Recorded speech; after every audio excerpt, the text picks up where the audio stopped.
Yo, what's going on? So my first year dropshipping, after testing about 10 products, I came around this really cool one with a high perceived value, and that product ended up making me around $30,000, which is really cool. So in this video, I want to show you what the product was, how much I sold it for, why I stopped selling it, and what I would do if I were to dropship the product again. So let's get into it. Great, so this mysterious product is actually here on my screen, as you can see. It was a chunky blanket. Don't ask me how I came around that. I'll show you on the next step. But yeah, I definitely did not know these things were a thing before I found the product. But as you can see, they're really cool. They look nice. You know, they look high end, and people use them as throw blanket, like on top of couches and stuff like that, or they use it for themselves, as you can see in here. And yeah, this was the product. I found it very interesting that brands like Neiman Marcus are actually selling this product, which is insane. As you can see, the price on this thing is $358. If we go to the supplier, as you can see, this thing is selling for like $23, $36, you know, depending on the size, obviously.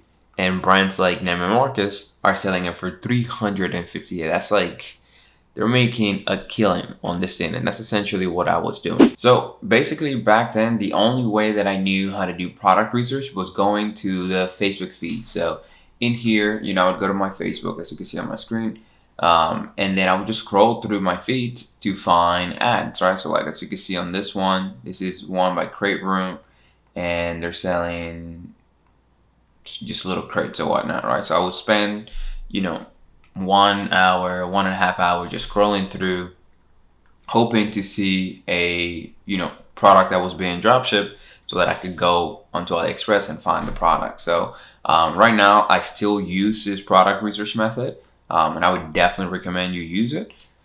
You can make this product easier. As you can see, all I'm seeing here is sponsor ads, right? And that's because I'm using this tool called My Ad Finder. It's a Chrome extension. You could go to Google, My Ad Finder Chrome extension, get it, and then turn it on. And that way, when you scroll through your feed, all you're gonna see is ads. Cool, so let's talk about the numbers. So like I said, that product, I used to get it, as we saw earlier in the video, for about $30 to like $50, right? Because it had different sizes. They had like a blanket for like twin beds and a blanket for a king bed, right? So depending on the size, the cost would go up, obviously.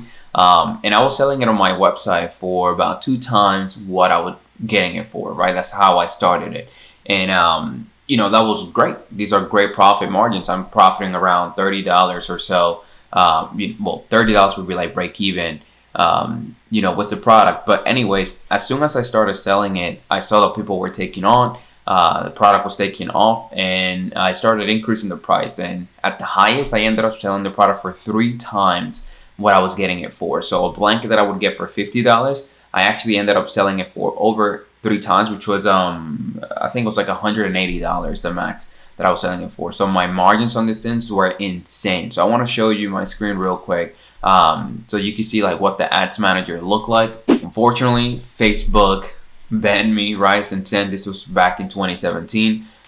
So we can't really see the stats on these things, but we could see the type of ad sets that I was running. So I was running some interest ad sets first, and then as soon as I started getting results, I went into creating lookalike audiences, right? That's kind of how you used to scale back then.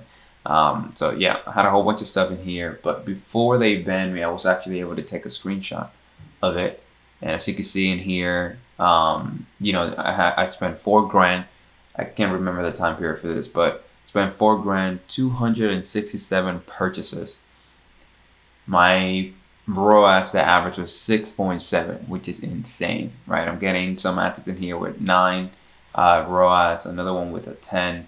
Cost per purchase was really low, and remember, my margins on these things are insane, right? We're talking about like $50 plus per product that I was getting, and I'm getting cost per purchase of 14. So really good stuff with this product. Now you might be wondering, why did I stop selling this product, right? If the margins were so good, if the ads were doing so well, why would I stop it? Well, 3 weeks into selling this product, I started getting a lot of complaints and a lot of emails of people saying that their tracking information wasn't being updated. So I'm like, okay, what's going on? So, you know, I started doing some research, and everybody's tracking code was saying the same. So when I confronted the supplier about it, he basically told me that they had to shut down the factory and that was it.